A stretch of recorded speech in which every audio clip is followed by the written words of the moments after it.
Hola, hola, hola, hola, ¿qué tal? ¿Cómo están? Espero estén muy bien. Yo soy Nicolás y sean bienvenidos a un nuevo vídeo. Como ven en el título, hoy les traigo cómo hacer este efecto Tumblr, el efecto VHS. Así que comencemos.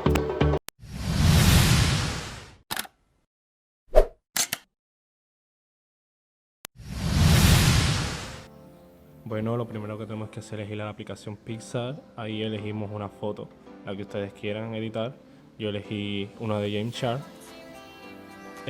Damos a herramienta, dar en recortar para recortar la imagen. Damos herramienta de nuevo, la opción seleccionar y ahí pues seleccionamos donde lo queremos mover.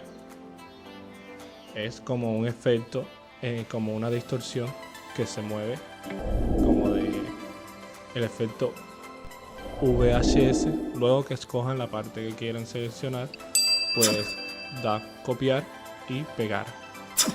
Automáticamente se genera una copia y la cual ustedes pueden mover así.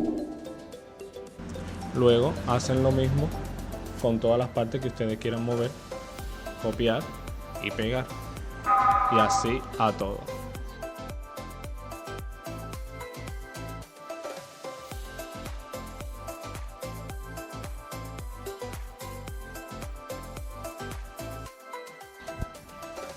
Una vez terminado, damos en aceptar en la palomita arriba, damos a efecto, elegimos el efecto glitch y más o menos ustedes juegan con difuminar y horizontal y eso.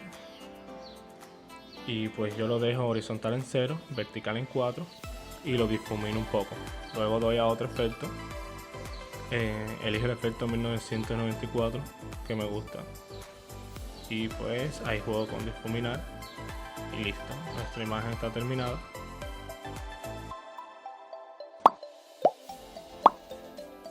También pueden agregarle una imagen en PNG como de una cámara vieja. Seleccionan la foto y damos a agregar. Luego vamos a la opción de mezcla en pantalla y pues lo ponen más o menos de acorde a su cara.